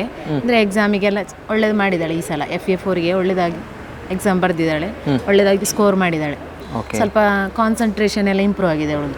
ಎಲ್ಲರೂ ಮಕ್ಕಳನ್ನು ಸೇರಿಸಿ ಅಂತ ಹೇಳ್ತಾ ಇದ್ದೇನೆ ನಾನು. ನಿಮ್ಮ ಹೆಸರು? ಶ್ರುತಿ. ಎಕ್ಸಾಮ್ ಎಲ್ಲ ಮುಗಿಸಿ ಬಂದ ಮೇಲೆ ನಮ್ಮ ಹಸ್ಬೆಂಡ್ ಕೇಳ್ತೀರಿ ಹೆಚ್ಚಾಗಿ, ಎಂಥ ಕ್ವಶನ್ ಇತ್ತು ನಿಮಗೆ ಎಕ್ಸಾಮಲ್ಲಿ ಅಂತ. ಅಷ್ಟೊತ್ತಿಗೆ ಅವನು ನನಗೆ ಮರ್ತೋಗಿದೆ, ನನಗೆ ನೆನಪಾಗ್ತಿಲ್ಲ ಅಂತ ಹೇಳ್ತಿದ್ದ. ಅದೇ ಎಕ್ಸಾಮಲ್ಲೆಲ್ಲ ಬರೀತಿದ್ದ, ಆದರೆ ಕ್ವಶನ್ಸ್ಗಳನ್ನು ಅಷ್ಟು ನೆನಪು ಮಾಡಿಕೊಳ್ತಿಲ್ಲ ಆಯಿತು, ಹೇಳ್ತಾನೂ ಇಲ್ಲ ಆಯಿತು. ಆದರೆ ಇವಾಗ ಈ ಶಿಬಿರ ಎಲ್ಲ ಮುಗ್ದ ಮೇಲೆ ಆಮೇಲೆ ಈಗ ಎಕ್ಸಾಮ್ ಎಲ್ಲ ಮುಗಿಸಿ ಬರುವಾಗ ಕೇಳಿದರೆ ಯಾವೆಲ್ಲ ಕ್ವಶನ್ ಇತ್ತು ಎಲ್ಲ ಹೇಳ್ತಾನೆ ಅವನು. ನನ್ನ ಹೆಸರು ಅಶೋಕ್ ಕೊಯ್ಂಗೋಡಿ. ನನ್ನ ಮಗನನ್ನು ಸೇರಿಸಿದ್ದೇನೆ. ಚೆನ್ನಾಗುಂಟು. ನನಗೆ ಆ್ಯಕ್ಚುಲಿ ಫಸ್ಟ್ ಗೊತ್ತಾದ್ದು ಇದು ಇನ್ಸ್ಟಾಗ್ರಾಮಲ್ಲಿ ನೋಡಿದಾಗ ಫಸ್ಟ್ ಥರ್ಡ್ ಐ ಬಗ್ಗೆ ಗೊತ್ತಾಯಿತು. ಬಟ್ ನಾನು ಅದರಲ್ಲಿ ಡೌಟ್ ಮಾಡಿ ನೋಡಿದೆ, ಏನು ಇದು ಫೇಕಾ ಅಥವಾ ನಿಜವಾಗಿ ಅಂತ. ಹಾಗೆ ನಮಗೆ ಇವರು ಪದ್ಮಣ್ಣ ಒಮ್ಮೆ ಸಿಕ್ಕಿ ಹೇಳಿದರು, ಇಲ್ಲಿ ಕ್ಲಾಸಸ್ ಆಗ್ತಿದೆ, ಒಂದ್ಸರಿ ನೋಡಿ ಅಂತ. ನೋಡಿದಾಗ ನನಗೆ ಒಂದು ಸ್ವಲ್ಪ ಇಂಟ್ರೆಸ್ಟ್ ಆಯಿತು. ಮತ್ತು ಇಲ್ಲಿ ಬಂದಮೇಲೆ ಮಗನಿಗೆ ಒಳ್ಳೆ ಫೋಕಸ್ ಇಂಪ್ರೂವ್ ಮಾಡಿದ್ದಾನೆ. ಮತ್ತು ಹೆಲ್ತ್ ಸ್ವಲ್ಪ ಇಂಪ್ರೂವ್ ಆಗಿದೆ ಅಂತ ಅನ್ನಿಸ್ತೆ. ಅವನಿಗೆ ಸ್ವಲ್ಪ ಆಸ್ತಮಾ ಪ್ರಾಬ್ಲಮ್ ಇತ್ತು, ಬ್ರೀದಿಂಗ್ ಇಶ್ಯೂಸು. ಸೊ ಅದೆಲ್ಲ ಇಂಪ್ರೂವ್ ಆಗಿದೆ, ಫೋಕಸ್ ಇಂಪ್ರೂವ್ ಆಗಿದೆ. ಸೊ ಸ್ವಲ್ಪ ಸ್ಟಡೀಸಿಗೂ ಹೆಲ್ಪ್ ಆಗ್ಬೋದು. ಮೆಮೊರೀಸು ಇಂಪ್ರೂವ್ ಆಗಿದೆ. ಅವನು ಸ್ವಲ್ಪ ಬಿಹೇವಿಯರಲ್ ಚೇಂಜಸ್ ಎಲ್ಲ ಆಗಿದ್ದಾನೆ ಇಲ್ಲಿ ಬಂದ ಮೇಲೆ, ನಾನು ಅಬ್ಸರ್ವೇಷನ್ ಮಾಡಿದ್ದೇನೆ. So classes I really recommend ಎಲ್ಲರನ್ನು, ಯಾರು ಈ ಏಜ್ನ ಮಕ್ಕಳಿಗೆ ಸ್ವಲ್ಪ ಬೇಕಂತೇಳಿ ಅನ್ನಿಸ್ತದೆ. ನಮಸ್ತೆ. ನಿಮ್ಮ ಹೆಸರು? ನಿಮಗೆ ಹೇಗೆ ಅನಿಸ್ತಾ ಇದೆ? ಯಾವ ಥರದ ಮಕ್ಕಳಿಗೆ ಬೆಳವಣಿಗೆಗೆ ಪೂರಕ ಅಂತ ಅನಿಸ್ತಾ ಇದೆ? ಹೌದು, ತುಂಬ ಪೂರಕವಾಗಿದೆ. ನನ್ನ ಮಗಳಂತೂ ತುಂಬ ಬದಲಾವಣೆ ಆಗಿದ್ದಾಳೆ. ಅಂದರೆ ಅವಳಿಗೆ ಮೊದಲಂದರೆ ಅಂದರೆ ಚೂರು ಇಂಟ್ರೆಸ್ಟೇ ಇರಲಿಲ್ಲ. ಈಗ ಓದಬೇಕು, ಮತ್ತು ಸ್ವಲ್ಪ ಶಾಲೆಯಲ್ಲೇ ಹೇಳ್ತಾರೆ ಅವಳು ತುಂಬ ಚೇಂಜ್ ಆಗಿದ್ದಾಳೆ ಅಂತೇಳಿ. ಎಲ್ಲರೂ ಬನ್ನಿ, ಎಲ್ಲ ಮಕ್ಕಳು ನಮ್ಮ ಒಂದು ಗುರುಕುಲ ಸಿಸ್ಟಮನ್ನು ಕಲಿಬೇಕು ಅಂತ ನನ್ನ ಒಂದು ಆಸೆ. ನಮ್ಮ ಸಂಸ್ಕೃತಿ ಉಳಿಬೇಕಲ್ಲ, ಮಕ್ಕಳಿಗೆ ಆಧ್ಯಾತ್ಮದಲ್ಲಿ ಹೋದರೆ ಈಗಲೇ ಸಣ್ಣದರಲ್ಲಿ ನಾವು ಬೆಳವಣಿಗೆ ಇದನ್ನು ಬೆಳೆಸಿದರೆ ಮುಂದಕ್ಕೆ ತುಂಬ ಒಳ್ಳೆಯದಾಗ್ಬೋದು ಅಂತ ಆಗ್ತದೆ ಅಂತಲ್ಲ, ಹಾಗೆ ಆಗ್ತದೆ. ಸೌಮ್ಯ ಅಂದರೆ ಅವರು ಒಮ್ಮೆ ಓದಿದರೆ ಮರ್ತೋಯ್ತು ಅಂತಿಲ್ಲ, ಅವರು ಓದಲಿಕ್ಕೆ ಸಹ ಇಂಟ್ರೆಸ್ಟ್ ಬರ್ತದೆ. ಅಭ್ಯಾಸ ಮಾಡಬೇಕು ಮಾತ್ರ ಇದರಲ್ಲಿ. ನಾವು ಅಲ್ಲಿ ಬರೆಯುವಾಗ ಸಡನ್ ನೆನಪಾಗ್ತದೆ. ಓದಬೇಕು ಮಕ್ಕಳು, ಓದೋದೇ ನೆನಪು ಬರೋದಿಲ್ಲ. ನಾವು ಅವ್ರು ಅಭ್ಯಾಸ ಮಾಡಿದರೆ ಓದಿದ್ರೆ ಅದು ಮರ್ತು ಹೋಗೋದಿಲ್ಲ ಅಂತ ನನಗೆ ಹಾಗೆ ಅನಿಸ್ತದೆ. ಮಗಳೇ ಹೇಳಿದ್ಲು, ಅದು ನೆನಪಾಗ್ತದಮ್ಮ ಸಡನ್, ಇಲ್ಲಿ ಮರ್ತೋದ್ರು ಸಹ ನಾವು ಬರೆಯುವ ಹೊತ್ತಿಗೆ ನೆನಪಾಗ್ತದೆ ನಮಗೆ. ಹಾಗೆ ಹೇಳಿದ್ದಾರೆ. ಒಂದ್ಸಲ ಅವಳು ಏನೋ ಒಂದು ರಾಂಗ್ ಆನ್ಸರ್ ಬರ್ದಲಂತೆ. ಆನ್ಸರ್ ಬರೆದು, ಅಮ್ಮ ನನಗೆ ತಲೆಯಲ್ಲಿ ಬೇರೆನೇ ಆನ್ಸರ್ ಓಡಿತ್ತು, ಒಂದು ಜೊತೆ ಬರಿದು ಮುಗಿಯುವವರೆಗೆ ಅದೇ ಆನ್ಸರ್ ಬರ್ತಾ ಇತ್ತು ಅಂತ ಹೇಳಿದ್ಲು. ಮತ್ತೆ ನಾನು ಅದನ್ನು ಹೊಡೆದು ಈ ಆನ್ಸರ್ ಬರ್ದೆ ಅಮ್ಮ ಅಂತ ಹೇಳಿದ್ಲು. ನೋಡಾಗ ಅದೇ ಕರೆಕ್ಟ್ ಆನ್ಸರ್ ಅಮ್ಮ ಅಂತ ಹೇಳಿದ್ಲು. ವಿಶೇಷ ಕಾರ್ಯಕ್ರಮದಲ್ಲಿ ಮುಗಿಸ್ತಾ ಇದ್ದೀನಿ. ನಿಮ್ಮ ಏನೇ ಅನುಮಾನಗಳಿಗೂ ಕೂಡ ಕರೆಯ ಮೂಲಕ ನಾವು ಉತ್ತರಿಸ್ತೇವೆ. ಧನ್ಯವಾದಗಳು. ನಮಸ್ಕಾರ.